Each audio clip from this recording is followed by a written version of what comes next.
DDoS करके attack है जिसका नाम है distributed denial of service attack. आप क्यूरियोसिटी के माध्यम से जैसे ही आप उस वीडियो पे क्लिक करते हैं या ओपन करते हैं, आपका फोन हो जाएगा हैक है। सेना का मूवमेंट हो रहा है या किसी का मूवमेंट है तो कोशिश करें कि उसको कैप्चर ना करें। कभी कभी हम आपस में बात कर रहे होते हैं किसी टॉपिक पे, सडनली मैं देखता हूँ कि एक एडवर्टीजमेंट उसी टॉपिक से रिलेटेड अचानक अपीयर हो जाता है। देखा गया है कि 200 से 300 सेंसर एक फोन में मौजूद रहते हैं। लिसन करके एंड आपको टारगेटेड पर्सनलाइज्ड एडवर्टीजमेंट और ऐसे ऐसे ऑफर्स आपको पुश करते हैं। तो बेडरूम में स्मार्ट टीवी लगा हुआ है, स्मार्ट टीवी प्रोटेक्टेड नहीं है तो एक साइबर क्रिमिनल आपके टीवी के थ्रू आपके बेडरूम तक पहुंच जा रहा है। डिजिटल अरेस्ट नाम का कोई चीज नहीं है। सीमा हैदर एक नाम है इनमें। रोहिंग्यास कम्युनिटी के भी बहुत सारे लोग हैं। ऐसा शक है कि इनमें से कुछ लोग जो है दूसरों के लिए जासूसी करते होंगे।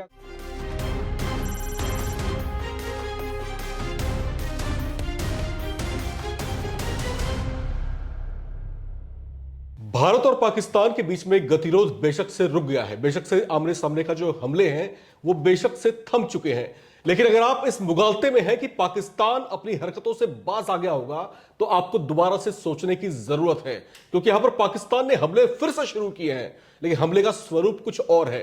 अब की बार हमले किए जा रहे हैं साइबर अटैक्स के जरिए। ये साइबर अटैक जो है आपके बच्चों को, आपके घर वालों को, खुद आपको भी गंभीर तरीके से निशाना बना सकते हैं। इन तमाम पहलुओं पर बात करने के लिए, इसके तमाम तरह के खतरों पर नजरें डालने के लिए और इससे किस तरह के बड़े दुष्परिणाम हो सकते हैं और आपके जीवन को किस कदर दरबदर कर सकते हैं, इन तमाम मुद्दों पर बात करने के लिए आज हमारे साथ मौजूद हैं साइबर पीस के ग्लोबल प्रेसिडेंट और फाउंडर मेजर विनीत कुमार साहब। सर स्वागत है आपका। धन्यवाद।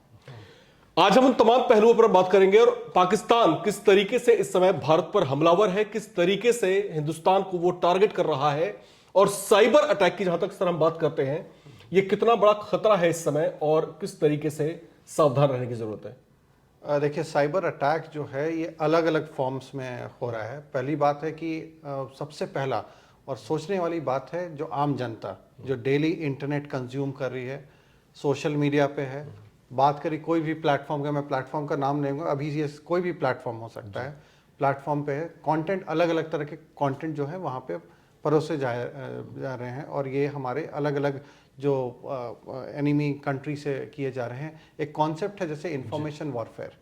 तो अब बात है कि अब कैसे उसका यूज़ किया जा रहा है। तो बहुत सारे कंटेंट क्रिएटर्स हैं जो कंटेंट बना रहे हैं और ऐसे कंटेंट बना रहे हैं जो मिसलीडिंग कंटेंट है।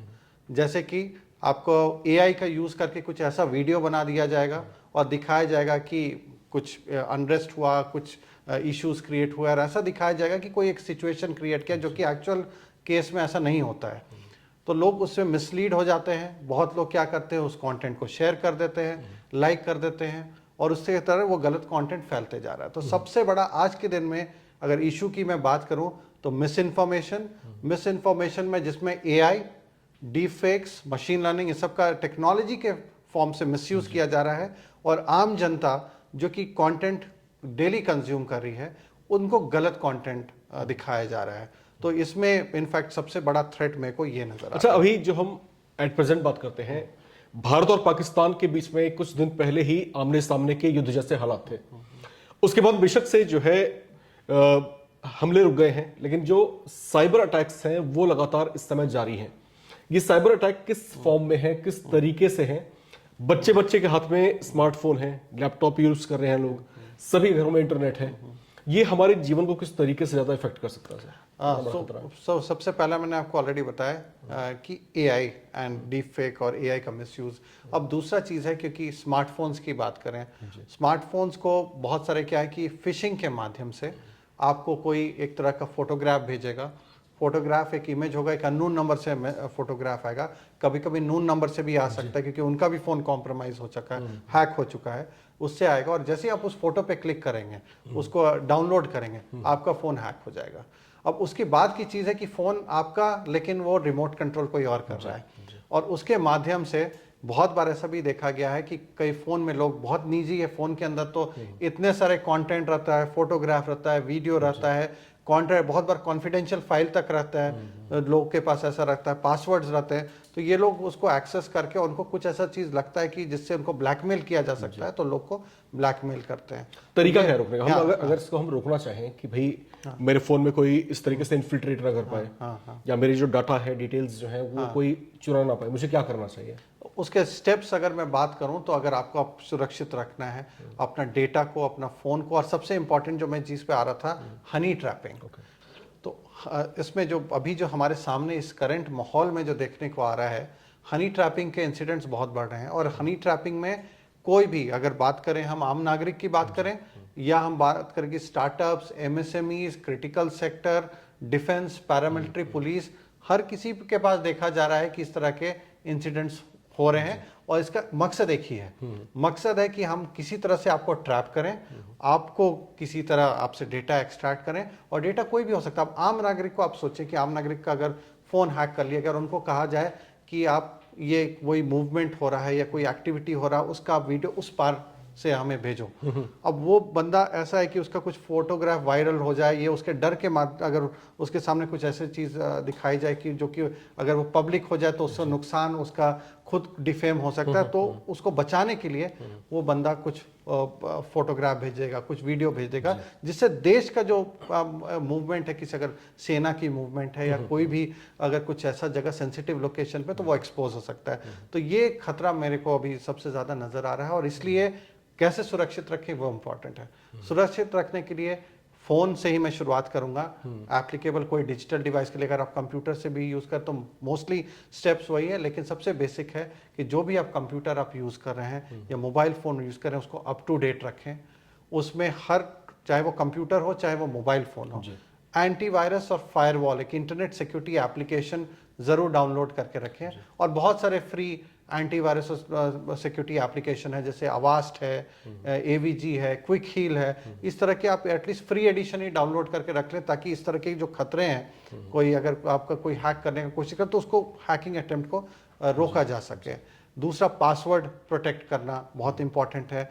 सेंसिटिव इंफॉर्मेशन, अगर कुछ आपको लगता है कि कोई चीज़ बहुत ही सीक्रेटिव है, कोई चीज़ है कि कोई, अगर आप देख रहे हैं कि कोई मूवमेंट हो रहा है, सेना का मूवमेंट हो रहा है या किसी का मूवमेंट है, तो कोशिश करें कि उसको कैप्चर ना करें, उसको सेव नहीं करें, क्योंकि ये आगे जब देश के लिए प्रॉब्लम हो सकता है। तो इस तरह के, बिल्कुल, और देश के लिए ये जो है बहुत बड़ी परेशानी का सबब हो सकता है। ऑपरेशन सिंदूर कुछ दिन पहले ही हम सबने देखा कि किस तरीके से कुछ ब्लॉगर्स हैं, यूट्यूबर्स हैं, किस तरीके से आर्मी की मूवमेंट को भी कैप्चर कर रहे थे, दिखाने की कोशिश कर रहे थे कि हमारी जो मूवमेंट है किस तरह की और कहाँ को है। सर, एक जो है बहुत ही गंभीर मसला है, इसको मैं जरूर यहाँ पर छेड़ना चाहूंगा।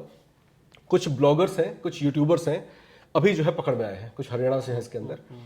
उन पर ये एलिगेशंस हैं कि वो पाकिस्तान की आईएसआई एजेंसी के लिए यहाँ पर काम कर रहे थे। बहुत सारे फैक्टर्स हैं, बहुत सारी चीजें सामने आई हैं। उसमें एक बड़ा फैक्टर ये है कि ये लोग जो है डिजिटली इंफॉर्मेशंस को लीक कर रहे थे, क्योंकि इस ऑपरेशन सिंदूर उस समय चल रहा था और जो इंडियन एजेंसीज है बहुत ही हाईली एक्टिव मोड में काम कर रही थी। तो इनको इंस्टेंट क्यों नहीं पकड़ा जा सका? बहुत सिंपल आंसर है इसका, मैं देना चाहूँगा। आप देखिए भारत में कितने, अगर इंटरनेट यूजर्स की बात करें तो देखिए कितने करोड़ों इंटरनेट यूजर्स हैं। ट्रैफिक इतना जनरेट होता है कि आप सोचिए कि इतना ट्रैफिक जनरेट हो रहा है कि अगर इंटेलिजेंस एजेंसीज या पुलिस की बात करें, हर एक डेटा, हर एक ट्रांजैक्शन क्या हो रहा है वो दिखना पॉसिबल नहीं है। वॉल्यूम्स है यहाँ पे। और इसके बाद आ जाते हैं बहुत सारे एनोनिमस टूल्स, जैसे वीपीएन हो गया, प्रॉक्सी सर्वर्स हो गए, कुछ कुछ ऐसे ऐसे टूल्स अवेलेबल हैं जिससे क्या है कि आपका ट्रैफिक जो है वो एनक्रिप्टेड हो जाता है। तो आप किससे क्या बात कर रहे हैं, कैसे बात कर रहे हैं, वो बहुत ही एनक्रिप्टेड रहता है, उसको सुनना पॉसिबल नहीं है। तो ये टूल्स हैं। तो agency, I am sure agencies बहुत काम कर रहे हैं, पुलिस भी काम कर रही है, बट वॉल्यूम को अगर देखा जाए तो ये बहुत ज़्यादा वॉल्यूम है। और हर एक इंडिविजुअल को, इतनी घनी आबादी वाली कंट्री है हमारी, हर एक इंडिविजुअल को ट्रैक करना पॉसिबल तो नहीं है यहाँ पे। सर, एक आप एक्सपर्ट हैं, इसके बारे में बहुत जो है गहराई से जानते हैं, मुझे आप थोड़ा सा ये बताइए और हमारे दर्शकों को भी कि टाइप्स ऑफ साइबर अटैक्स क्या है।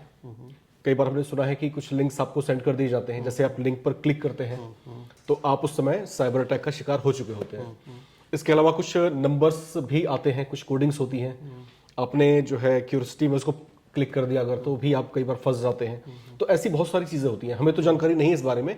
तो मैं चाहूंगा कि एक एक्सपर्ट होने के नाते हमारे दर्शकों को आप बताएं कि कभी भी अगर इस तरह की चीजें अगर वो देखते हैं मैसेज के थ्रू या मेल के थ्रू, तो क्या करना चाहिए और कैसे पता चले कि साइबर अटैक हुआ है उनके ऊपर? बिल्कुल, बहुत ही अच्छा क्वेश्चन है। और साइबर अटैक की अगर हम बात करें तो बहुत फॉर्म ऑफ अटैक हैं, लेकिन जो सबसे प्राइम और अभी अगेन इस पीरियड में जो देखा गया है इंडिया पाकिस्तान के बीच के जो टेंशन्स हैं, उससे सबसे प्राइम आया है एक डिफेक्स, फेक मिस इन्फॉर्मेशन, एक फॉर्म ऑफ साइबर अटैक है ये। दूसरा फिशिंग, जैसे फिशिंग जिसमें मैलवेयर एम्बेड करके कि आपको लिंक के माध्यम से या इमेज के माध्यम से आपको कोई तरह का लिंक पे जा रहा है और लोग उसमें फंस रहे हैं।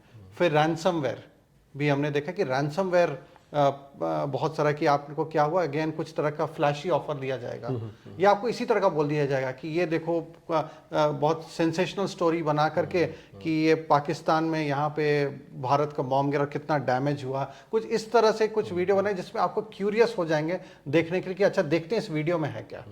आप क्यूरियोसिटी के माध्यम से जैसे ही आप उस वीडियो पे क्लिक करते हैं या ओपन करते हैं, आपका फोन हो जाएगा हैक और एनक्रिप्ट हो जाएगा। उसमें आपको बोलेगा कि आपको कुछ पेमेंट करना है, रैंसम फिरौती, रैंसमवेयर का नाम है साइबर फिरौती, कि आपको कुछ पैसे पे करेंगे अपना फोन को वापस एक्सेस करने के। तो ये देखा गया, बट मोस्टली ज़्यादातर देखा गया कि हनी ट्रैपिंग के इंसिडेंट्स। तो आपने जो बात किया ब्लॉगर्स की, आपने बात किया यूट्यूबर्स, इन्फ्लुएंसर्स की, एक पॉसिबिलिटी ये भी हो सकती है कि उनका फ़ोन है। अब ये अभी इन्वेस्टिगेशन का मामला चल रहा है, आई एम श्योर एजेंसी इसको प्रॉपरली थॉरली इन्वेस्टिगेट कर रही होंगी, बट इसको भी हम नहीं डिस्काउंट कर सकते हैं कि साइबर के माध्यम से उनको कॉम्प्रोमाइज़ किया गया, उनको हैक कर लिया गया और ब्लैकमेल करके उनसे सीक्रेट इन्फॉर्मेशन शेयर करने के लिए कराया गया। तो ये एक पॉसिबिलिटी है। इसके अलावा और भी अलग अलग फॉर्म्स ऑफ अटैक है, जैसे एक डीडॉस करके अटैक है जिसका नाम है distributed denial of service attack. अब इसको क्यों किया जा रहा है कि जो भी हमारे मेजर जैसे ई कॉमर्स वेबसाइट्स हैं या क्रिटिकल सेक्टर्स हैं जिसपे क्रिटिकल इंफ्रास्ट्रक्चर जैसे रोड, रेलवेज, पावर और इस तरह की एंटिटीज है, इनको अटैक किया जा रहा है, इनको हैक करने की कोशिश करी है। अब आप देखा होगा हॉलीवुड मूवीज में आप जैसे देखते हैं कि हैकर्स रिमोटली हैक कर लिए और पूरा सिटी ब्लैकआउट हो गया। तो वो अब स्काईफाई बात नहीं रही, वो रियल हो रहा है आज के दिन में।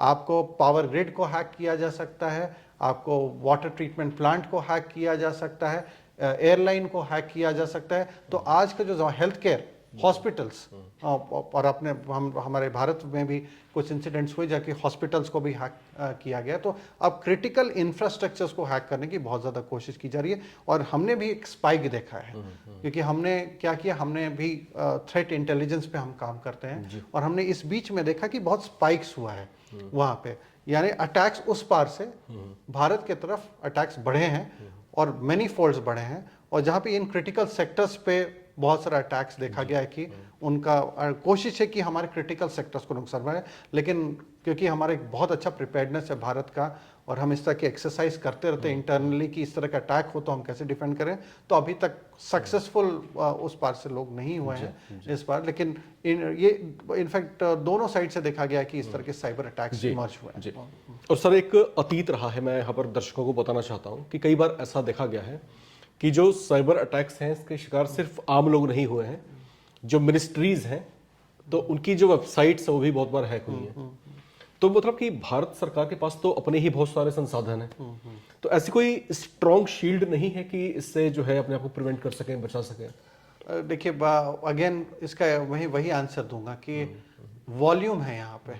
अब आप किसी को भी देख लें, एक पीएसयू को ही देख लें, अगर पीएसयू पे साइबर अटैक होता है, पीएसयू और फिलहाल एक पीएसयू पे अटैक, मैं नाम नहीं लूंगा उस पीएसयू का, बट उन पे अटैक हुआ और उनका मैसिव नेटवर्क है, दे आर स्प्रेड अक्रॉस पूरे भारतवर्ष में फैले हुए हैं उस पीएसयू को, उनका नेटवर्क बहुत डाइवर्स है। अब आप इस तरह के बहुत सारे इंडिया में तो बस वॉल्यूम गेम है कि आपके पास इतने सारे नेटवर्क्स है, इंफ्रास्ट्रक्चर्स है, और आज तो हम उस एरा में जी रहे हैं जहाँ पे कंप्यूटर इंटरनेट का मतलब सिर्फ मोबाइल फोन और कंप्यूटर नहीं है। आज जो आप यहाँ पे लाइट लगा हुआ है आपके ये भी इंटरनेट कंट्रोल हो रहा है, आईओटी इनेबल्ड है। आपका डोर जो है वो भी आईओटी इनेबल्ड है। वॉशिंग मशीन से लेकर स्मार्ट टीवी हर चीज है, सीलिंग तो फैन तक। सीलिंग फैन तक, तो आप हर चीज अब इंटरनेट कनेक्टेड है। हम इसको बोलते हैं इंटरनेट ऑफ थिंग्स। अब हर चीज में इंटरनेट, यानी हर चीज, एनीथिंग जो कि कनेक्टेड है वो हैकेबल भी है। तो इसलिए मैं बोल रहा हूँ ये वॉल्यूम्स है यहाँ पे, और इसको अलग अलग तरीके से, मतलब अगर मान लीजिए agencies, defence network, police networks, और इसको तो सिक्योर, अपना नेटवर्क सिक्योर कर रही है, बट अब घर के नेटवर्क को आप बात करें तो उसका तो रिस्पॉन्सिबिलिटी हमारे ऊपर है। हम एज इंडिविजुअल, अगर हम अवेयर इंडिविजुअल हैं और मुझे मालूम है कि मेरे घर में इतनी सारी चीजें हैं, मेरे घर में फोन भी है और वॉशिंग मशीन भी है, और मुझे इन सब चीजों को सिक्योर करना है, तो वो चीज हमारे अंडर आना चाहिए। क्योंकि साइबर सिक्योरिटी सिर्फ भारत सरकार का ही रिस्पॉन्सिबिलिटी नहीं है, हर किसी का, ये मल्टी स्टेक होल्डर रिस्पॉन्सिबिलिटी है। सर एक चीज मैंने और यहाँ पर सुनी है कि कई बार होता है कि हम अपने गैजेट्स अपने पास रखते हैं और खासतौर से मोबाइल फोन सबके हाथों में है। कभी कभी हम आपस में बात कर रहे होते हैं किसी टॉपिक पे, सडनली मैं देखता हूँ कि एक एडवर्टीजमेंट उसी टॉपिक से रिलेटेड अचानक अपीयर हो जाता है। बिल्कुल, ये क्या कोई जासूसी है, क्या है, क्या ये आप बताएं।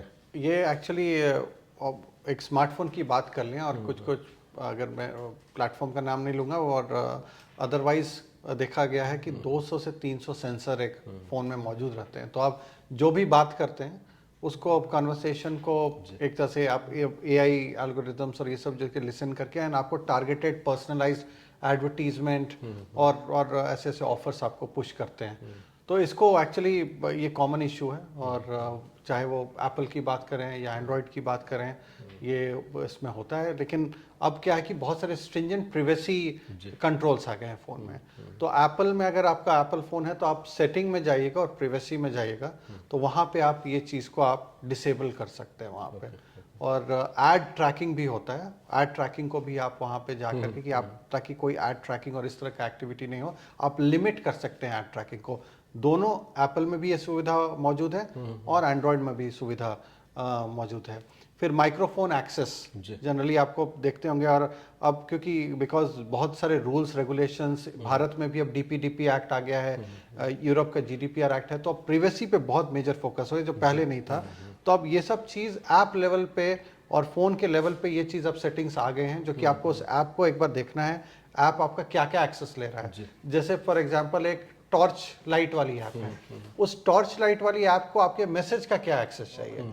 तो इस तरह से, तो हमारे रिसर्च में हमने देखा एक टॉर्च लाइट ऐप आपका जीपीएस डेटा भी उठा रहा है, आपका मैसेज का भी एक्सेस उठा रहा है, जो कि वो एक्सेसिव इंफॉर्मेशन डेटा आपके फोन से उठा रहे, जो कि जरूरत नहीं है, जिसको आप जा करके ऐप सेलेक्ट करके वो सब चीज को डिसेबल कर सकते हैं। ठीक है। तो आपको शेयरिंग में जाके, आपको सेटिंग्स में जाके, प्रिवेसी में जाके, ऐप्स में जाकर के आपको ये सब चीज को टर्न ऑफ करने की जरूरत है। जी। एक चीज और सर, ये जो हम तमाम चीजें हैं, जैसा आपने बताया भी कि हमारे घर के जो इक्विपमेंट्स हैं सारे, सीलिंग फैन से लेकर के हमारे रेफ्रिजरेटर तक, हमारे जो तमाम चीजें जो भी हमारे पास हाउस होल्ड चीजें हैं, तो ये सभी स्मार्ट हो गए हैं और हमारी एक कमांड पर काम भी करते हैं। हम यूजुअली जो आम लोग हैं, आम जनता जो है, आम व्यक्ति यही सोचता है कि भाई अगर मुझ पर साइबर अटैक होगा, ज़्यादा से ज़्यादा मेरे बैंक अकाउंट से जो है पैसे यहाँ वहाँ हो सकते हैं, तो उसको लेकर के वो अलर्ट रहता है। इसके अलावा मैं आपसे ये जानना चाहता हूँ कि ये अटैक्स जो होते हैं, साइबर अटैक्स, वो हमें किस तरीके से हार्म और पहुँचा सकते हैं, किन तरीकों से, इंस्टेड ऑफ जो फाइनेंशियल रॉबरीज हैं। बिल्कुल। तो इसमें जैसे मैं आपको शुरुआत करूंगा इंटरनेट ऑफ थिंग्स, जो मैं आपको बात कर रहा हर चीज़ में इंटरनेट, टीवी में इंटरनेट, स्मार्ट टीवी। अब बाय डिफॉल्ट आप तो नॉर्मल टीवी आप खरीद ही नहीं सकते हैं, आपको स्मार्ट टीवी लेना ही होगा। आपको स्मार्ट टीवी के अलावा मार्केट में कुछ मिलेगा ही नहीं। तो अब मैं स्मार्ट टीवी में अगर बात करूं, तो स्मार्ट टीवी में बहुत सारे स्मार्ट टीवी में इंटीग्रेटेड कैमरा भी लगाता है, माइक्रोफोन तो है ही है वहाँ पे, उसके अंदर प्रॉपर एक ऑपरेटिंग सिस्टम रन करता है। अगर वो हैक हो जाता है तो उसके जो कैमरा है, वो कैमरा से लोग रिकॉर्ड कर सकते हैं कि जो भी एक्टिविटी, जैसे अगर हम लिविंग रूम में है तो वहाँ पे लिविंग रूम की सारी एक्टिविटी का कैप्चर करें। अगर हम बेडरूम में हैं तो बेडरूम की एक्टिविटी कैप्चर हो रही है। तो सबसे बड़ा थ्रेट ये है, जैसे अब बेडरूम में स्मार्ट टीवी लगा हुआ है, स्मार्ट टीवी प्रोटेक्टेड नहीं है, तो एक साइबर क्रिमिनल आपके टीवी के थ्रू आपके बेडरूम तक पहुंच जा रहा है, बेडरूम की सारी एक्टिविटी कैप्चर कर रहा है, आपके वॉइस कैप्चर कर रहा है, और कल को उसी के थ्रू आपको ब्लैकमेल करने की कोशिश करेगा। और ऐसा नहीं बोल रहा कि होगा, केसेस हो चुके हैं इस तरह की चीजें। तो ये एक एग्जांपल है। दूसरा चीज है सीसीटीवी कैमरा।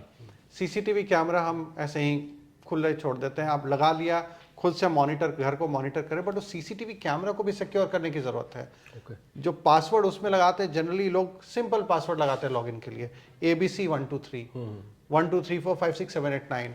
मैं बता दूं ये सब पासवर्ड इतने सिंपल हैं कि फ्रैक्शन ऑफ सेकेंड्स में आप अगर हमारे पास लाएं, हम मेरे आधे सेकंड में हम उस पासवर्ड को तोड़ देंगे वहां पे। तो लोग को इसमें अगर बात करें सिक्योरिटी सेफ्टी की कि किस तरह से वो सिक्योर कर सकते हैं, इट शुड स्टार्ट सबसे पहला कि आप जो भी पासवर्ड आप लगा रहे हैं, चाहे वो वॉशिंग मशीन हो, चाहे स्मार्ट टीवी हो, सीसीटीवी कैमरा हो, वॉशिंग मशीन हो, सब में पासवर्ड थोड़ा कॉम्प्लिकेटेड रखें। ऐसा पासवर्ड जिसमें अपर केस, लोअर केस, @ $, इस तरह का आप डाल देंगे, और 10 कैरेक्टर से बड़ा पासवर्ड होना चाहिए। इतना होता है तो आपका एटलीस्ट वो हैक इंस्टेंट नहीं होगा, पासवर्ड को क्रैक करने में शायद सालों लग जाए लोग को, और इस तरह से तो वो कॉम्प्लिकेटेड पासवर्ड सबसे नंबर 1 है। अपडेशन नंबर 2 है कि आपको अपडेट, चाहे कोई भी डिवाइस हो, कुछ भी हो, इनफैक्ट स्मार्ट टोस्टर भी आ रहा है, स्मार्ट डिशवॉशर भी आ रहा है, हर चीज जो भी है उसको आपको अपडेट करना है, अप टू डेट उसको रखना है, ताकि कोई भी अगर उसमें बग्स हैं, उसके अंदर कोई कमी है जिससे लोग हैक कर सकते हैं, उसको जनरली जो भी बनाता है ये सब चीज उसमें रेगुलर अपडेट लाता है, फीचर के लिए नहीं। उसके अंदर कोई भी कमी, वीकनेस है उसके प्रोग्राम में या एप्लीकेशन में, तो उसको पैच करता है, तो उसको करने की जरूरत है। एक और सबसे अहम है वाईफाई राउटर।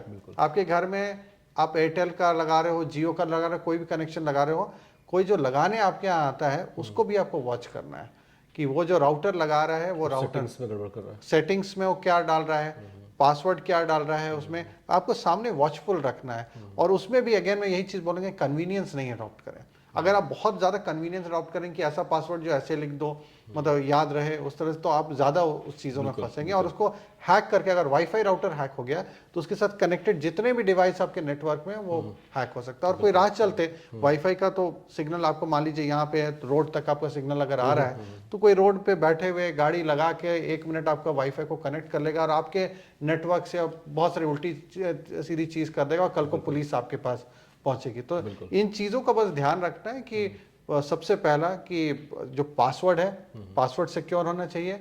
वाईफाई राउटर जो होना चाहिए, वाईफाई राउटर को भी अपडेट करना जरूरी है। पुराना राउटर नहीं यूज करें, नया राउटर जो अप टू डेट राउटर है उसको रखें। सिक्योरिटी सेटिंग्स में एन्क्रिप्शन होता है, एन्क्रिप्शन वर्ड, आप जैसे राउटर में लॉगिन करिएगा यूजर नेम पासवर्ड से, उसके बाद आपको सेटिंग्स में जाना होगा, पासवर्ड, लंबा पासवर्ड 10 कैरेक्टर के ऊपर जो मैंने बोला उसको डालना होगा। एन्क्रिप्शन कम से कम WPA2 रहे या WPA3 रहे, वो आपको दिखेगा लिखा हुआ WPA2 WPA3। तीसरा है उसी फायरवॉल के अंदर, सॉरी राउटर के अंदर फायरवॉल भी रहता है। बिल्कुल इंटरनेट सिक्योरिटी का एप्लीकेशन समझे। फायरवॉल आप अगर आसान सरल शब्दों में बता दें, फायरवॉल एक तरह का दीवार है, जैसे नाम बता, इट्स अ वॉल, दीवार है लेकिन वर्चुअल है। वो रोकता है किसी तरह का भी कोई हैकिंग अटेम्प्ट करता है तो उसको रोकने का काम करता है। बहुत लोग क्या करते हैं, उसको डिसेबल करके रखते हैं, उनको मालूम भी नहीं कि इसके अंदर ये सेटिंग होता है। तो वहां पे जाके उसको इनेबल करने की जरूरत, ताकि कोई भी अटैक बाहर से आ रहा है तो उसको फायरवॉल रोक दे। तो कुछ इस तरह की सेटिंग्स इंपॉर्टेंट है। कहने का मतलब ये है कि स्मार्ट गैजेट्स अगर आप इस्तेमाल कर रहे हैं तो आपको खुद भी स्मार्ट होने की बहुत जरूरत है। तो सिर्फ स्मार्ट गैजेट्स यूज करना है तो स्मार्ट होना भी बहुत जरूरी है। क्यों सर? एकदम। अच्छा, हमने ये भी सुना कि डिजिटल अरेस्ट भी कुछ होता है, और खासतौर से मैं मीडिया पर्सन्स की बात करूं, और हम लोग खुद भी मीडिया इंडस्ट्री के जो लोग हैं, ऐसा माना जाता है कि बहुत अवेयर रहते हैं चीजों को लेकर के, लेकिन मैं खुद उसका शिकार हो चुका हूं। इसके अलावा कुछ और बड़े चैनल्स में मेरे जो दोस्त हैं वो भी इसका शिकार हुए हैं, होते होते बच गए हैं। हमारे पास सर कॉल आई थी फेडेक्स की तरफ से कि हम फेडेक्स से बोल रहे हैं, आपका एक पार्सल है, उसके अंदर हमें कुछ ड्रग्स मिले हैं। और बाकी में हम लोग डर गए थे, और बोला कि अब आप जो हमारी जो सीनियर अथॉरिटी है और जो SP रैंक के ऑफिसर हैं वो आपसे बात करेंगे। ये डिजिटल अरेस्ट होता क्या है, थोड़ा सा आप पब्लिक को बताएं जो लोग हमें इस समय सुन रहे हैं। बिल्कुल। और कितना बड़ा खतरा है ये डिजिटल अरेस्ट? पहले तो डिजिटल अरेस्ट नाम का कोई चीज नहीं होता है, इसको बस बनाया गया है दिखाने के लिए, नाम दे दिया कि ये डिजिटल अरेस्ट किया जा रहा है आपको। और जनरली आपको इस तरह का दिखाया जाए कि भारत सरकार का नाम लिया जाएगा, बहुत बार एक चिट्ठी भी आ जाएगी, प्रॉपर अशोक स्तंभ लगा होगा, स्टैंप लगा होगा, कभी उस पर I4C लिखा होगा, कभी CBI लिखा होगा, कभी NCB लिखा होगा, और आपको एक तरह से डराया जाएगा कि आपको पाया गया, आपका ईमेल या आपका फोन नंबर कुछ ऐसी गतिविधि में पाया गया है जो कि इलीगल है, और एक मतलब एयरपोर्ट सिक्योरिटी ने पकड़ लिया और उसमें आपका नंबर है, कुछ तरह का केस क्रिएट किया जाएगा जिससे आपको डराया जाएगा कि आपका नाम उसमें इन्वॉल्व है। अगर आप अपना नाम अपना हटाना चाहते हैं तो आप अभी हमारे एक सीनियर अधिकारी से बात कीजिए। अच्छा, ये अगेन आज का ज़माना जो एआई का अगेन यहाँ पे यूज़ है, एआई के बहुत पॉजिटिव यूज़ है, बट मैं नेगेटिव थोड़ा सा बात कर रहा हूँ यहाँ पे। एआई का यूज़ करके उस तरह का सेट भी क्रिएट कर लिया जाता है कि एक सेट क्रिएट कर लिया, जैसे आपको लगा पुलिस स्टेशन, पुलिस ऑफिसर वहां पे नजर आएगा, तो ये प्रॉपर उनका स्क्रिप्ट बना हुआ है, सब कुछ बना हुआ है। अगर आप सामने वीडियो कॉलिंग करते हैं तो वीडियो कॉलिंग पे वो सामने पुलिस ऑफिसर दिखेगा और आपको बोलेगा कि आपको आप डिजिटल अरेस्ट कर लिया गया, आप हिल नहीं सकते, कुछ नहीं करते जब तक आप ये अमाउंट हमें ट्रांसफर नहीं करोगे।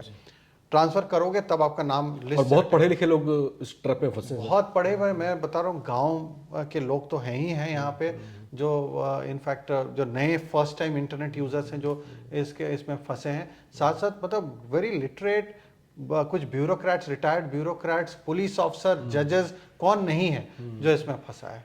और इसमें बस डर का खेल है, बस आपको वो दिखाते हैं और इस तरह से लोग को कन्विंस कर लेते हैं। हमारे फील्ड में इसको बोलते हैं सोशल इंजीनियरिंग अंग्रेजी में।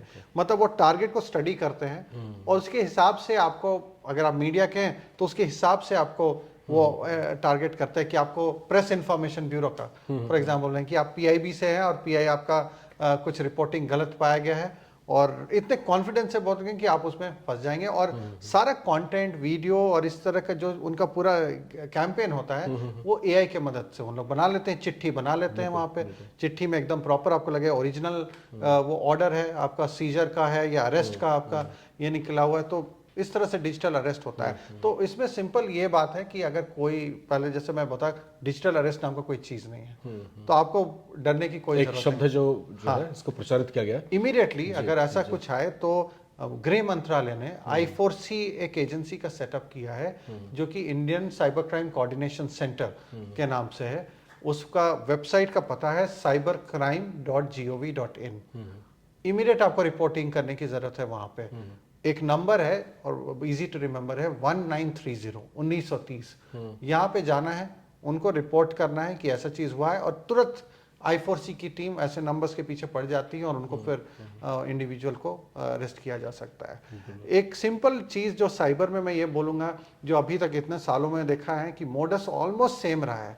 या तो लोगों को बहुत ही अट्रैक्टिव ऐसे ऑफर्स दिए गए हैं जो कि वो ना नहीं बोल पाए। जैसे अगर किसी को iPhone 16 Pro फॉर एग्जांपल कोई 4000 में दे रहा है तो लोग तो ऑब्वियसली कूद पड़ेंगे कि ये 4000 में iPhone 16 Pro मिल रहा है। तो एक वो तरीका है। बहुत बार इससे ऑफर्स में बोला गया कि आपको एक घर 3 BHK 5 लाख में, जो कि पॉसिबल नहीं है।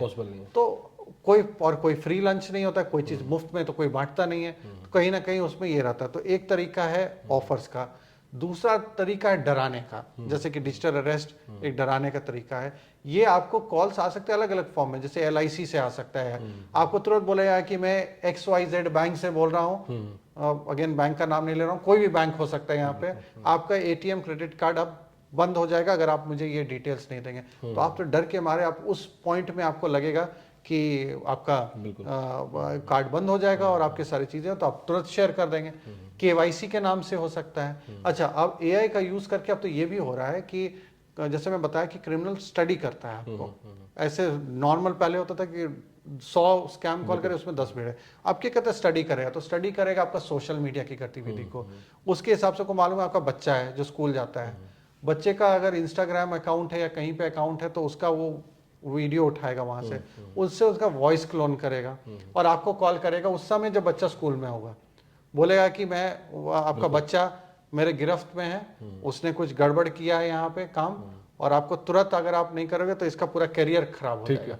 तो इस तरह से लोग आए, मतलब ऐसे पैनिक में आ जाते हैं कि उस जो होता है ना क्षण भर में लोग को लगता है कि क्या करें। और एक दो केस में हुआ कि पेरेंट्स ने फिर बच्चे को कॉल किया, बच्चा स्कूल में था, फोन नहीं रखा या कॉलेज में था, वो उस समय फोन उठाया नहीं, तो उनको और ये हो गया कि बच्चे ने फोन नहीं उठाया और उन्होंने फटाक से पैसे डाल दिए कि ऐसा कई बार होता भी रहा है कि अचानक से किसी के पास कॉल आती है कि भाई आपके फादर का एक्सीडेंट हो गया है, या आपकी वाइफ जो है अचानक इंजर्ड हो गई है, स्कूल से आपका बच्चा गायब हो गया, पहुंचा ही नहीं स्कूल।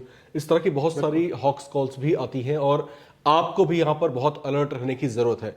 लेकिन सर यहाँ पर चिंता वाली बात जो है, और क्योंकि आप एक्सपर्ट हैं इस मामले में, आप मुझे बताइएगा, बच्चे के हाथ में स्मार्टफोन्स हैं इस समय, सभी लोग इस्तेमाल कर ही रहे हैं, मुझे तो ऐसा लग रहा है अब, और जैसे की बातें आप मुझे बता रहे हैं, मुझे डर भी लग रहा है सुन करके। मुझे ये लगता है कि अब कहीं ना कहीं हिंदुस्तान को जो है एक ऐसी बड़ी ब्रिगेड की आवश्यकता है जो लगातार इनसे युद्ध करे। साइबर अटैक आप पर जो है कहीं से भी हो सकता है, पाकिस्तान है, किसी भी कंट्री से हो सकता है, किसी भी तरीके से हो सकता है। क्या हमारे पास इतनी बड़ी फोर्स है, जैसा कि आपने नंबर बताया 19, जो नंबर आपने बताया अभी, बिल्कुल, हाँ, तो ये नंबर क्या इनफ है इस तरह की चीजों से टैकल करने के लिए, या फिर जो सरकार के पास संसाधन है क्या वो इनफ है इसके लिए, या आपको बतौर एक एक्सपर्ट आपका कोई सुझाव हो सरकार के लिए कि भाई ये चीजें करनी चाहिए तो हम ज्यादा मजबूत पोजीशन में रहेंगे? तो देखिए, बहुत सारा इनिशिएटिव लिया जा रहा है। अभी कल ही आपने सुना होगा EFIR साइबर क्राइम के केसेस में जिसका अनवीलिंग हुआ है। तो बहुत सारे इनिशिएटिव्स लिए जा रहे हैं जहां पे आपको इस तरह की चीज़ें कि आप रिपोर्ट कर सकते हैं। स्टेट्स पहले तो सबसे पहले होम मिनिस्ट्री के लेवल पे हम देख रहे हैं। होम मिनिस्ट्री बहुत ही ऑर्गेनाइज्ड वे में I4C का एस्टैब्लिशमेंट करके साइबर कमांडोज भी बना रहे हैं। अलग अलग स्टेट में साइबर कमांडोज बनाया जा रहा है जो कि बहुत ही ट्रेंड साइबर कमांडोज हैं। हर तरह की परिस्थिति, क्राइम, साइबर अटैक्स को रोकने के लिए साइबर कमांडोज तैयार किए जा रहे हैं यहाँ पे। इसका रिजल्ट्स मैं बोलूँगा कि आने वाले 1-2 साल में आपको दिखना चालू हो जाएगा। कमांडोज तैयार हो रहे हैं पूरे। साइबर वॉलंटियर्स भी होम मिनिस्ट्री ने चालू किया है कि होम मिनिस्ट्री ने कहा कि जो आम जन है उनको भी हम ट्रेन करके वॉलंटियर्स बना सकते हैं ताकि ये एक तरह से हमारे eyes and years on the ground, मतलब उनके हमारे एक तरह से वो हमें रिपोर्टिंग कर पाए क्राइम के बारे में। कोई भी उनके इलाके में अगर कोई इश्यूज चल रहा है या उनको कोई स्पैम मिल रहा है या इस तरह के डिजिटल अरेस्ट के इंसिडेंट हो रहे हैं तो वो रिपोर्ट कर सकते हैं। और पोर्टल के माध्यम से अगर आप किसी को कोई रिपोर्ट नहीं भी करना चाह रहे, क्योंकि सबसे बड़ी चिंता का विषय आज ये है कि किसी के साथ क्राइम होता है तो वो रिपोर्ट नहीं करता ये सोच के कि मैं अगला क्या सोचेगा। और जैसे कि हम डिजिटल अरेस्ट की बात कर रहे थे, बहुत से रिटायर्ड इनफैक्ट ऑफिसर्स कि हम क्या करेंगे और क्या लोग बोलेंगे यहाँ। तो ये सबसे बड़ा मुद्दा बना हुआ है जिसको कोशिश किया जा रहा है कि इस चीज को लोग ओवरकम करें। क्राइम किसी के साथ हो सकता है, फ्रॉड किसी के साथ हो सकता है। मेरे परिवार में भी लोगों के साथ फ्रॉड हुआ, तो वो लेट गो वाला एटीट्यूड कि हमें रिपोर्ट करना है वो सबसे अहम है। ये नहीं सोचना है कि हम ये कर, तो ये लोग को खुल के बाहर आना जरूरी है। बाकी ये इकोसिस्टम क्रिएट किया जा रहा है होम मिनिस्ट्री में भी, डिफेंस मिनिस्ट्री में भी, जहाँ डिफेंस मिनिस्ट्री में भी साइबर टीम्स और ये सब चीज़ क्रिएटेड है और बहुत सारे साइबर सिक्योरिटी पे विशेष फोकस दिया जा रहा है। टेक्नोलॉजी, AI, इमर्जिंग टेक्नोलॉजीज पे मिनिस्ट्री ऑफ एक्सटर्नल अफेयर्स में बात करें तो साइबर डिप्लोमेसी करके जॉइंट सेक्रेटरी वहाँ बैठे हुए जो साइबर डिप्लोमेसी के लिए काम कर रहे हैं। और एक नेशनल साइबर कोऑर्डिनेटर का ऑफिस है जहाँ पे उनका काम है कि कोऑर्डिनेशन, सिविल डिफेंस सबका coordination point national cyber coordinator हैं जो कि प्राइम मिनिस्टर्स ऑफिस के अंदर है। तो इकोसिस्टम पूरा क्रिएट किया जा रहा है। बट मैं शुरुआत में भी यही बोला था कि सरकार तो अपना सब काम करेगी, बट एज इंडिविजुअल्स, एज आम नागरिक हमारा भी फर्ज बनता है कि एटलीस्ट जो मैं अभी एडवाइजरी जो आपको बताया कि ये करें, क्योंकि साइबर स्पेस में आज भले ही हम नेगेटिव बात करें, आप बोल रहे हैं कि डर, मेरी कोशिश ये नहीं थी कि हम आपको डराएं, बट इस तरह के क्राइम्स यहाँ पे हो रहे हैं। और अगर हम जो स्टेप्स की बात करें सेफ्टी सिक्योरिटी की, अगर हम ये स्टेप्स को अगर हम ले लें अपनी लाइफ में, एक साइबर हाइजीन को फॉलो करें, जैसे नॉर्मल हाइजीन हम कोविड के टाइम पे हमने एक हाइजीन फॉलो किया कि हमने मास्क पहना, हमने इनफैक्ट प्रिकॉशंस लिए, सोशल डिस्टेंसिंग यूज किया। वैसे साइबर में भी कुछ साइबर हाइजीन के स्टेप्स हैं, जैसे कि पासवर्ड हो गया, पासवर्ड आपका स्ट्रॉन्ग पासवर्ड होना चाहिए, सॉफ्टवेयर आपका अपडेट होना चाहिए, आपको अननोन लिंक्स पे नहीं क्लिक करना चाहिए, आपको इनफैक्ट किसी का भी आप वीडियो कॉल आ रहा है अननोन नंबर से तो उसको नहीं उठाना चाहिए। तो अगर ये सब अगर स्टेप्स को हम लोग फॉलो करेंगे तो मैं कहता हूँ कि 100% तो नहीं बोलूँगा कि आप अटैक से बच सकते हैं, बट 99%, 95% तो आप इस तरह के अटैक से आप बच सकते हैं। तो इसको फॉलो करने की ज़रूरत है। और किसी के पास अगर फ्रॉड हो गया, रिपोर्टिंग चैनल अवेलेबल है और आपको पुलिस स्टेशन जाने की ज़रूरत नहीं है। सिंपल वेबसाइट पे जाना है cybercrime.gov.in, जाके रिपोर्ट करना है और वहाँ से आप मदद ले सकते हैं। तो जैसे cybercrime.gov.in हो गया, एक URL है 1930 जो मैंने नंबर बताया। फिर किसी का अगर कोई भी ID हैक होता है तो वो एक वेबसाइट है। ऐसे तो आप प्लेटफॉर्म को भी आप डायरेक्ट जा सकते हैं कि इंस्टाग्राम का रिपोर्टिंग चैनल पे आप रिपोर्ट करके वो मदद करते हैं। अगर नहीं मदद करते हैं तो एक भारत सरकार की वेबसाइट है जिसका नाम है GAC, इसका फुल फॉर्म होता है ग्रीवांस एपलेट कमिटी, GAC.gov.in। यहाँ पे आपको जाना है और अपने जो भी केस है उसको बताना है और फिर भारत सरकार पुश करती है प्लेटफॉर्म्स को कि आप एज क्विक एज पॉसिबल जो भी इंडिविजुअल है उसके वेबसाइट, अगर ये इंस्टाग्राम हैक हुआ या सोशल मीडिया कोई भी चैनल हैक हुआ, ट्विटर हैक हुआ, तो उसका एक्सेस रिस्टोर किया जाए, उनका ईमेल रिस्टोर किया जाए। तो इस तरह के मॉडल्स अवेलेबल हैं जो कि आपको मदद करते हैं और आपको रिकवरी करेंगे। ठीक है, इस बातचीत का रुख मैं थोड़ा सा बदलना चाहूंगा। थोड़ा सा हम डिस्ट्रैक्ट होते हैं यहाँ से। हमारे देश में बहुत सारे लोग ऐसे हैं जो लगातार लोगों के शकों की निगाहों पे हैं, है ना। जैसे सीमा हैदर एक नाम है इनमें, जो पाकिस्तान से आई हुई एक महिला है, और सचिन मीणा नाम के एक शख्स से उसने शादी की थी और अब फिलहाल उसको यहाँ पर रहने दिया जा रहा है। इसके अलावा कुछ और भी ऐसे बहुत सारे लोग हैं जो देश के अलग अलग जो है प्रांतों में रह रहे हैं। रोहिंग्यास कम्युनिटी के भी बहुत सारे लोग हैं जिनको अब तक बाहर निकाला नहीं गया है। ऐसा शक है कि इनमें से कुछ लोग जो है दूसरों के लिए जासूसी करते होंगे या शायद कर भी रहे होंगे। कोई ऐसा तरीका है सर क्या कि जिससे हम इनको फिल्टर कर सकें, इनको पकड़ सकें? क्योंकि जैसा हमने सुना भी है कि वीपीएन होता है एक, है ना, इनकॉग्निटो मोड होता है गूगल पर अगर हम जाते हैं, तो क्या ये उनको एक बचाव देता है, एक सुरक्षा देता है कि भाई तुमको कोई पकड़ नहीं सकता? इनकॉग्निटो मोड में जाकर के आप कुछ सर्च कीजिए, कुछ आप चीज़ें वो ऐसे कर सकते हैं। आपके पास व्हाट्सएप है, इंस्क्रिप्टेड चीज़ें हैं वहाँ पर, कोई थर्ड पर्सन वहाँ पर, थर्ड पार्टी नहीं आपको पकड़ सकता है। तो बहुत सारी चीज़ें ऐसी हैं जो बहुत आपको एक सिक्योर मीडियम प्रोवाइड करती हैं कि आप जो जासूसी वाली गतिविधियां हैं वो आप करते रहिए, कोई आपको पकड़ नहीं पाएगा। तो इस तरह के जो एलिमेंट्स हैं देश के अंदर, अगर हमें उनको पकड़ना है तो क्या चीज़ें ऐसी है जो हमें करनी चाहिए? देखिए, टूल्स तो बहुत हैं, लेकिन मैं इंटेलिजेंस एजेंसीज के लिए मैं ये टूल्स मैं शेयर नहीं करूंगा। इनफैक्ट वो टूल्स वो रेगुलरली यूज़ करते हैं। बट रहा बात इनकॉग्निटो का जो आपने बताया, अगर इनकॉग्निटो पे आप कुछ भी काम करते हैं तो दैट डजंट मीन कि आपको कोई देख नहीं सकता है। इनकॉग्निटो से आप फुली सिक्योर नहीं होते। इनकॉग्निटो बस आपको आप रखिए, ट्रैक नहीं रखता आपके पर्सनल डिवाइस पे, बट अदरवाइज उसका आपको कोई ना कोई टेलीकॉम कंपनीज है ये जान सकते हैं कि आप कर क्या रहे हैं। दूसरी बात, एंड टू एंड प्लेटफॉर्म्स की बात करें तो एंड टू एंड प्लेटफॉर्म भी कुछ इंफॉर्मेशन रखते हैं वहाँ पे कॉलर्स के बारे में, तो उसको भी एक्सट्रैक्ट इंटेलिजेंस एजेंसीज करते हैं। और बहुत सारे टूल्स हैं जो मैं नाम नहीं ले सकता हूँ यहाँ पे, क्योंकि इन्वेस्टिगेटर्स के लिए ये इशू क्रिएट करेगा। बट मैं इतना आपको एश्योर करना चाहूँगा कि बहुत सारे टूल्स हैं जिससे अगर किसी को पिन पॉइंट ट्रैक करना चाहे, पिन पॉइंट उनकी स्मार्टफोन की गतिविधि को पता न लगाना चाहे, और जो भी वो डिजिटल गैजेट पे कायम कर रहे हैं, किस तरह के नेशनल एंटी नेशनल कोई भी एक्टिविटीज़ कर रहे हैं, उसको इंटेलिजेंस एजेंसीज ट्रैक कर सकते हैं, एक्टिविटीज़ को कैप्चर कर सकते हैं एंड फर्दर एक्शन लिया जा सकता है। तो ऐसा नहीं कि आप अगर इंटरनेट पे आ गए हैं तो आप फुल्ली अनोनिमस हैं और आपको कोई नहीं ट्रैक कर सकता। ये वीपीएन क्या है सर? कई बार हमने सुना है कि भाई वीपीएन का लोग यूज करते हैं और मिसयूज भी कर लेते हैं। ये क्या चीज़ है? सो वीपीएन का ये होता है कि वर्चुअल प्राइवेट नेटवर्क बोलते हैं। जैसे कि आपका नेटवर्क, अगर आप वीपीएन के बिना, अगर जैसे मेरा फ़ोन कनेक्टेड है आज 4G नेटवर्क से, 5G नेटवर्क से या इंटरनेट नेटवर्क से, तो आप जो भी काम करेंगे उसको कोई सुन सकता है, उस ट्रैफिक को कोई भी सुन सकता है, देख सकता है कि आप क्या कर रहे हैं वहाँ पे। बट आप वीपीएन लगा देते हैं तो आप समझिए एक टनल आप बना देते हैं। और टनल है कि या एनक्रिप्टेड टनल है, कोई उस टनल के अंदर घुस के मतलब जा सकते हैं एक पार से दूसरे पार, और बाकी किसी को पता नहीं चलेगा क्या, मतलब इन शॉर्ट मतलब कोई भी डेटा इधर से उधर गया, उधर से इधर आया, वो फुल्ली एनक्रिप्टेड रहता है। जो लिसनिंग वाला मोड में रहता है, जैसे टेलीकॉम कंपनी में अगर कोई सुन रहा है उस ट्रैफिक को, तो उसको सही डेटा नहीं आएगा, उसको आपको एनक्रिप्टेड डेटा आएगा जिसका कोई वैल्यू नहीं है। तो इसलिए वीपीएन उस जनरल सर्विस है, वो प्रिवेसी के लिए टूल ज़्यादा यूज होता है। जैसे अगर मैं किसी फॉरेन कंट्री जाता हूँ तो मैं वीपीएन को चला के रखता हूँ ताकि मेरा डेटा प्राइवेट है।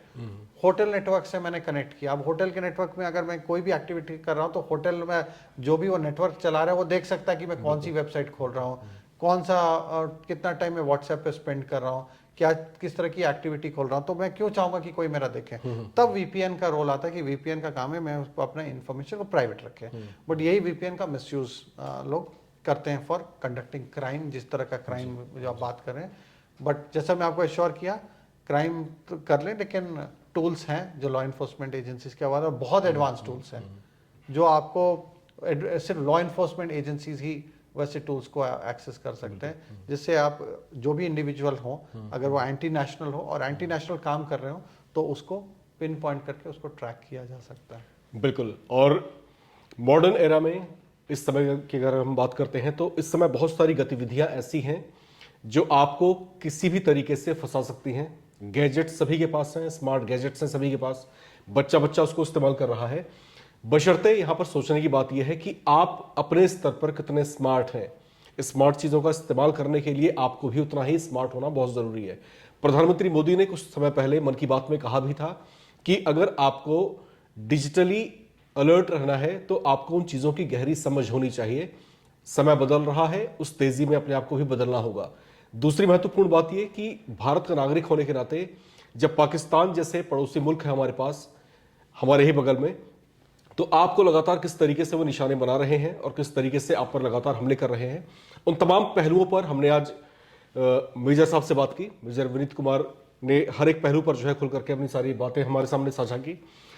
हम आज इनसे विदा लेना चाहेंगे, लेकिन इस वादे के साथ में कि हम इनसे फिर से मुलाकात करेंगे और फिर इनसे हम समझने की कोशिश करेंगे कि किस तरीके से दुनिया भर में जो हैकर्स हैं वो किस तरीके से काम करते हैं, किस तरीके से आप पर साइबर अटैक्स किए जाते हैं और इससे प्रिवेंशन को लेकर के किस किस तरह के बड़े और अहम कदम उठाए जा रहे हैं। उन तमाम पहलुओं पर हम इनसे दोबारा से मिलेंगे और फिर बात करेंगे। सर, आपने हमें अपना समय दिया, उसके लिए बहुत बहुत थैंक यू शुक्रिया। So much. और आगे मैं और देखूंगा कि कैसे हम लोग वापस कर सकते हैं, किस तरह से हम लोग बाकी लोग को अवेयर कर सकते हैं। बट जाते जाते मैं एक और टिप, मैंने आपको 2 प्रकार के क्राइम बताए थे। Please. एक आपको मैंने बताया था कि आपको अट्रैक्टिव ऑफर्स, दूसरा मैंने आपको बताया था डराने वाला, तीसरा रोमांस स्कैम भी है। तो इसको भी जरूर ऐड कीजिएगा कि रोमांस स्कैम कि जिस तरह से लोग मतलब मेल है तो फीमेल के इम्पर्सनेट करके प्रोफाइल, दूसरा फेक प्रोफाइल बना के रीच आउट करते हैं डेटिंग साइट्स का हवाले से और इस तरह से, और उसमें भी लोग को उसमें फंसाते हैं और ये भी एक जरिया है इस चीज़ का। तो ये 3 ही प्रकार के, इधर आपको डरा के, दूसरा आपको अच्छे ऑफर देके, तीसरा आपको इस तरह के रोमांस स्कैम में फंसाते। तो जनरली इस तरह से लोग को फंसाया जाता है। तो मैं यूजर्स को बोलूँगा बस इतना सावधान रखें, बेसिक साइबर हाइजीन फॉलो करें, और कुछ गड़बड़ हो जाए तो डरने की कोई ज़रूरत नहीं है। एजेंसीज हैं, हमारे पास इंफ्रास्ट्रक्चर है, हमारे पास लोग हैं जो आपको अगर कहीं फंस गए तो आपको निकाल करके आपको सेफली साइबर स्पेस में आपको रखें। आपको रेजिलिएंट, हम लोग वर्ड यूज़ कर रहे हैं, आपको रेजिलिएंट होने की ज़रूरत है आज के दिन में, कि किस तरह से अटैक हो गया और अटैक को मैं जितना जल्दी रिस्पॉन्ड कर पाया ताकि डैमेज लिमिटेड हो, और गोल्डन आवर में रिपोर्टिंग करें ताकि वो तुरंत लोग को पकड़ा। ये बहुत आवश्यक है कि अगर आप कभी विक्टिम बन जाते हैं, कभी अगर आप शिकार बन जाते हैं, तो आपको डरना नहीं है, आपको हेजिटेट नहीं होना। एजेंसीज काम कर रही हैं, आप आइए सामने और रिपोर्ट जरूर कीजिए इस बारे में। हो सकता है कि आप किसी बहुत बड़ी मुसीबत से बच रहे हो, तो आपका अपने स्तर पर अलर्ट होना और फिर इसको रिपोर्ट करना भी उतना ही जरूरत है। थैंक यू, जुड़े, थैंक यू।